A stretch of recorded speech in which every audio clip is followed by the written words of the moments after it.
forma muy, muy breve acerca de esa segunda parte del libro de Campbell, que es el ciclo cosmogónico.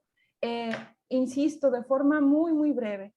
De alguna forma, el ciclo cosmogónico del que nos habla Campbell en esa segunda parte del libro es como el gran programa cósmico en el que se instaura el viaje del héroe. Así como el héroe tiene su propio camino de transformación, de salida y de regreso, el universo también tiene su camino de esta manera, ¿no? De nacimiento, transformación, muerte y resurrección, es decir, volver a nacer, volver a hacer ese círculo, ¿no? Entonces, el héroe, como va en este camino, como tiene que fluir con ese movimiento cósmico, él tiene que ir adquiriendo estos saberes que le permitan concebirse como uno con ese movimiento, con ese cosmos en el que está encaminado. Si sentimos que esto se está poniendo muy místico, muy mágico, muy salido quizás de lo que esperábamos, porque allí dice psicoanálisis del mito, regresemos a esta misma idea que dice Campbell, ¿no? Que el mito, dice, no lo tenemos que interpretar literalmente. Querer hacer una interpretación científica o psicológica va a dejar a los mitos como relatos absurdos, y no se trata de eso. Se trata de ver en ellos estos símbolos, estas representaciones de, ¿no? Bueno, a lo que iba es que para instaurarse en ese viaje que forma parte del movimiento cósmico, el héroe tiene que ir adquiriendo estos saberes, ¿no? Entonces, estos saberes son pues muy variados, pero podemos resumirlos en hacer conciencia de la permanencia del ser, con mayúscula, el aceptar la inevitable culpa de vivir, los estoy mencionando así como Campbell los menciona, no vienen de mí, el saber que el Dios y la diosa son uno, pero que el Dios y la diosa también son él, y que por tanto el padre y la madre de los que viene son también una misma entidad. Y por tanto él, con esos de los que viene, con su origen y con el mundo, es también uno, ¿no?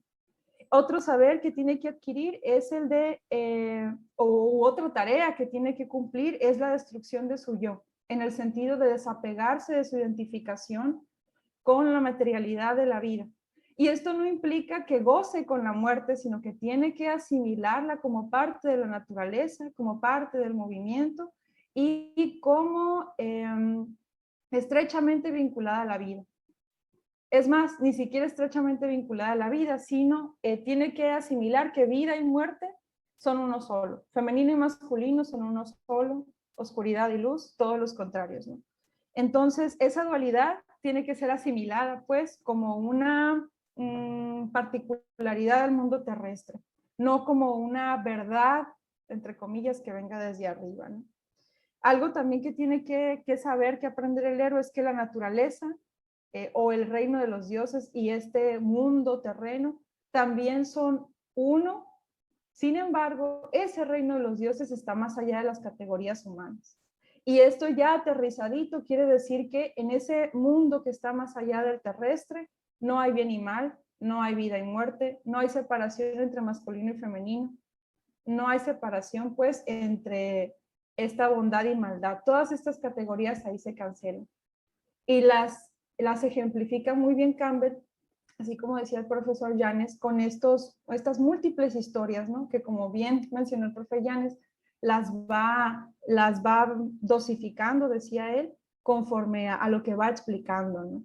Entonces, vemos estos dioses, por ejemplo, que se burlan de los humanos, que confiesan que su propósito es engañar o que su propósito es sembrar discordia, porque si lo vemos en la perspectiva macro, en la perspectiva cósmica, ese sembrar discordia no es más que un mecanismo que permite el movimiento. Todo va un poco hacia esto, hacia la idea de un movimiento constante, de que lo único permanente es el cambio en esa naturaleza, en ese universo y en la vida humana y también en el mismo viaje del héroe. ¿Qué más? Bueno, en esa segunda parte, que es el ciclo cosmogónico, nos dice Campbell que este proceso del universo, ese universo del cual surge, él dice, un creador increado, que de alguna forma es como una fuerza que después va a crear un Dios creador, ¿no? Ya sé que suena muy confuso, pero la idea general es que hay un todo o un vacío del cual surge la creación, y ese vacío del que surge la creación es un silencio y es como esa verdad última a la que tendría que llegar el héroe. Entonces el héroe continúa por medio de su viaje el mismo trayecto del universo. Es decir, el héroe es un instrumento del universo porque a través de él se realiza el destino del mundo. Insisto, estoy diciéndolo con los conceptos de Campbell, ¿no? Entonces él dice que el sentido de la aventura del héroe es restablecer esa conexión con el inframundo en algunos cuentos o historias o mitos o leyendas, o dicho de forma más general, con lo trascendente, con eso que está más allá de la tierra. Y que esos diferentes papeles del héroe pues surgen, aparecen en las historias según las necesidades de cada época y de cada cultura. Y llega un momento en el que lo dice de forma así muy sencilla, ¿no? En Japón el héroe es japonés, en otro lugar va a tener las características que tienen los que viven allí, ¿no?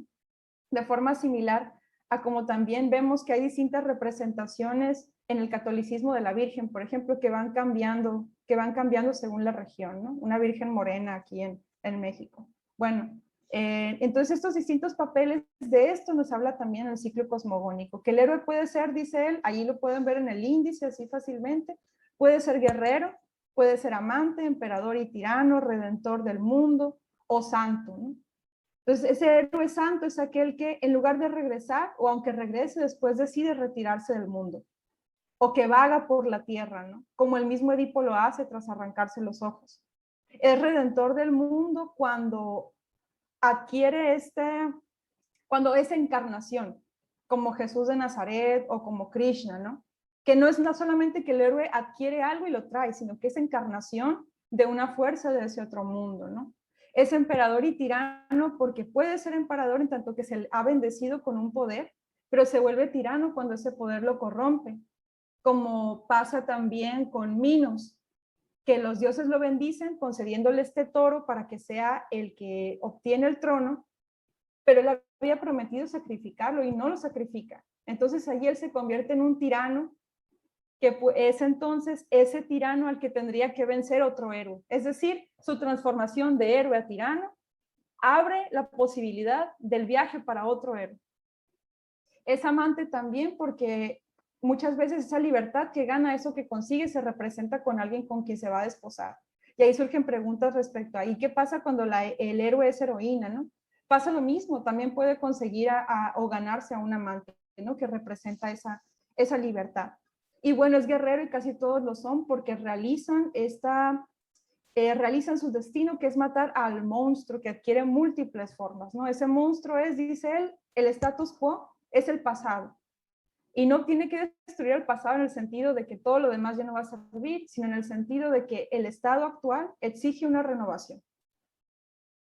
En esta parte del ciclo cosmogónico, así también ya de forma muy breve, y parece entonces que aquí Campbell dijo, me estoy extendiendo mucho, lo voy a resumir, nos dice que así como el viaje del héroe tiene que terminar, porque también hay una partida del héroe, una partida hacia el reino de la muerte, que se ve muy bien en el libro de los muertos. Esa partida de la muerte es la disolución total del héroe, de su individualidad, y así también el cosmos, cuando se termina su ciclo, también se disuelve, ¿no? Entonces, de alguna forma, el viaje del héroe, toda vida humana, es representación también de ese ciclo cósmico que es, de forma así ya muy, muy resumida, un renacer, transformarse y volver a empezar. Renacer, transformarse y volver a empezar, ¿no? Entonces nos dice Campbell, no hay sistema final para interpretar los mitos y nunca lo va a haber, dice él, ¿no? Y la mitología es interpretada, dice, de múltiples formas y las menciona. Y la mitología efectivamente es todo eso, pero también es más. Y ya al final, cuando habla de la función del mito, no dice el mito sirve para esto, pero de alguna forma lanza las ideas que él deviene de la lectura de estos múltiples mitos. El hecho de que el individuo es fracción de una imagen total del humano, de que las ceremonias, los ritos hacen que el individuo se integre a una dinámica colectiva, de manera que le dicen, hey, tu individualidad no es tan importante como este esquema general en el que te estás insertando cuando vienes a la vida, ¿no? y que el motivo de las ceremonias además es esa sumisión a lo inevitable del destino. El héroe es héroe no solamente porque se vuelva el más fuerte o el más poderoso, sino porque puede volverse poderoso en tanto que se somete a las fuerzas del destino y del universo, en tanto que acepta ese papel suyo, no de individualidad, sino de instrumento y de algo que se mueve pues constantemente. Bueno, ya se me acabó el tiempo.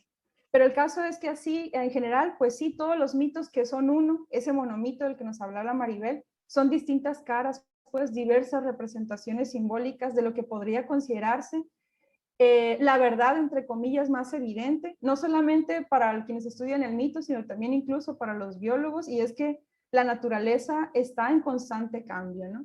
El movimiento, el movimiento de la naturaleza siempre está ahí y depende de donde se le mire, es también una gran quietud, ¿no? Este cambio constante implica lo inevitable de la muerte, lo inevitable del cambio, y eso es precisamente el viaje del héroe y de todos, ¿no? Aceptar esas dinámicas que son ineludibles y que además nos hacen estar aquí.